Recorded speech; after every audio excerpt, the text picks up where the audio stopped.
À la veille du saint Shabbat de la Parashat Teruma, durant la semaine où tombe le 7 Adar, jour du décès de notre maître Moshe. Jour porteur de force immense, jour empreint de mérite et de reconnaissance envers le Saint, béni soit-il, pour des réalités profondes enracinées à la source même de notre âme. Jour où la sainte communauté d'Israël a pris sur elle de renforcer et de sanctifier le Mikné Torah, le livre de Devarim. Voici que notre maître Moshe quitta ce monde le 7 Adar, et le Saint, béni soit-il, lui-même s'occupa de sa sépulture, et nul ne connut le lieu de son ensevelissement. Des anges veillent et couvrent ce lieu afin qu'il demeure inconnu.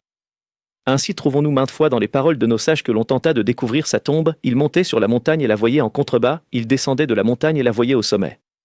Le Saint, béni soit-il, en dissimula l'emplacement pour plusieurs raisons que nos maîtres ont soulignées, ainsi que pour d'autres motifs connus de ceux qui sont initiés au secret. Mais la force de Moshe est grande, puissante, agissante, et présente en chaque génération.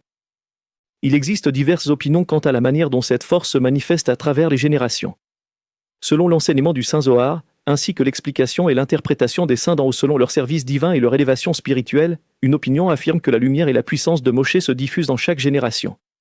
Tel est un fondement majeur, la force et l'esprit de Moshe Rabbeinu se tiennent et demeurent en chaque époque.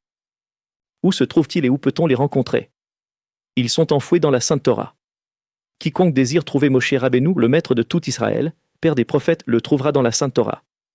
Contrairement à la tombe d'un juste, vers laquelle l'homme se rend pour prier et demander que le juste intercède pour lui dans les cieux, chez Moshe Rabbeinu, en chaque génération, la force de sa connaissance se trouve dans la Torah. Souvenez-vous de la Torah de Moshe, mon serviteur, c'est là que réside la puissance de sa diffusion. Certaines opinions, éclairées par la racine sainte de leur âme, expliquent que si la force de Moshe se trouve en chaque génération dans la connaissance de la Torah, certaines étincelles de son âme descendent également en ce monde, à chaque époque, pour réparer des périodes complexes et des temps difficiles pour Israël. Ainsi trouvons-nous chez Achia Achiloni, l'un des grands et saints prophètes d'Israël, dont nos maîtres enseignent qu'il portait en lui une étincelle de l'âme de Moshe Rabbeinu. Le prophète Achia a vécu de très longues années, en une période extrêmement difficile pour Israël, lorsque la royauté fut divisée. Comme il est rapporté dans les prophètes, Achia Achiloni rencontra Jéroboam ben Neva, prit son manteau et le déchira en 12 morceaux, lui annonçant que le royaume d'Israël serait déchiré et que 10 tribus régneraient sous son autorité, chose d'une gravité immense. Moshe Rabbeinu avait délivré les enfants d'Israël d'Égypte, 12 tribus, les tribus de Dieu. Des siècles plus tard, après la construction du temple, briser cette unité fut un temps de division profonde et d'épreuves complexes pour Israël, la force de la continuité de l'étincelle de Moshe dut participer à cette décision difficile. Nous trouvons également cela chez Rabbi Shimon bar Yoaï, qui vécut lui aussi une époque complexe de division, de guerre et de persécution romaine contre Israël. À plusieurs reprises, le Saint Zohar rapporte que le Raya Mehemna, Moshe Rabbeinu, se révéla à Rabbi Shimon dans sa maison d'études. En Rabbi Shimon résidait la révélation d'une étincelle de Moshe Rabbeinu. Telle est également l'opinion de notre maître le Harizal et de son disciple Rabbi Haïm Vital. En chaque génération, selon les décrets et la situation du temps, une force de l'âme de Moshe se transmet et s'incorpore chez des justes et des grands en Torah, afin de réparer un aspect particulier de la génération. Plus l'homme s'attache à la Sainte Torah, plus il mérite les lumières issues de la force de Moshe Rabbeinu. Dans notre sainte communauté, qui s'unit chaque Shabbat au livre de Devarim prononcé par Moshe Rabbeinu et intimement lié à son âme, la force que Moshe éveille dans les cieux par l'étude des mérites est immense. Toutes les souffrances et les épreuves d'Israël proviennent de la confusion de l'esprit introduite par le Erev Rav, présent au sein du peuple depuis la faute du veau d'or. Ainsi en est-il de tous les obstacles, de toutes les dissensions dans chaque génération et dans chaque communauté, ainsi que de tous les maux, ils trouvent leur source dans le Erev Rav. La force de Moshe Rabbeinu est celle de la clarification de la connaissance et du renforcement de la conscience supérieure. Par sa puissance, les mondes supérieurs et inférieurs s'unissent. Ainsi, chaque saint Shabbat, lorsque l'on veille à lire et à prier dans le livre de Devarim, nous renforçons et amplifions la dimension de la connaissance, pour nous-mêmes et pour le monde entier. L'étincelle de Moshe Rabbeinu se fortifie en chacun, et nous multiplions et accroissons sa force dans le monde. Nombreux sont ceux qui recherchent la délivrance auprès des tombes des justes, alors que la délivrance se trouve près de l'homme, dans la Sainte Torah et dans le livre de Devarim, qui contient les remontrances de Moshe Rabbeinu, son testament et d'autres secrets profonds. Nous nous tenons au jour de la délivrance et à la racine même de la délivrance. Israël est investi de la mission de Moshe Rabbeinu, délivrer les enfants d'Israël.